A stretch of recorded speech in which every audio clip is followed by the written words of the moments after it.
Hey there, YouTube friends. As you can see, one of my dome lights is out in my Dodge Caravan. So I'm going to show you how to fix that right now if you don't know how to do it. Okay, so I'm going to take a skinny flathead screwdriver, and there's a hinge here and a hinge here. So I'm just going to put the screwdriver in like that and just get them off the hinges. And then this will just come out, and you have this tab that goes in the front over there. Now the bulb is behind this metal piece, but this metal piece comes out, and we're just going to do that with the flathead screwdriver.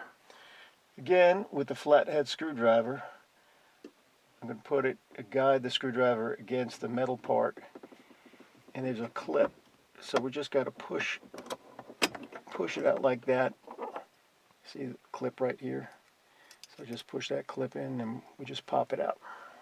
There's a look at the metal piece I just took out.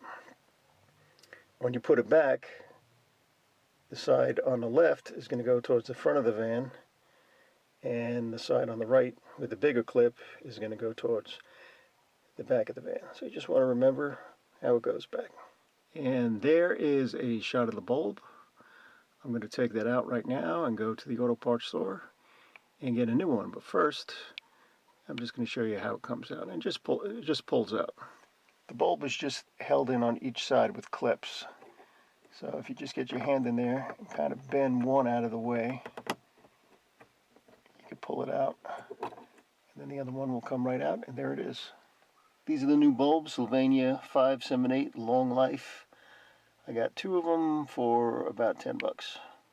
Okay, now I'm going to put the bulb between those two clips. You can see it's lit up already, so that's good. Okay, I'm going to put the clip back. I'm going to line up that first clip first, and there's a little slot there that I'm going to put it in, and then there's the bigger clip in the front that goes in like that. Now we're locked in. Now I'm just going to put the lens back on, and I'm going to line up the hinges and push it like that, and now we can turn it on and off again, and everything works. So if you found this video helpful, please like and subscribe. More DIY stuff to come. We'll see you next time.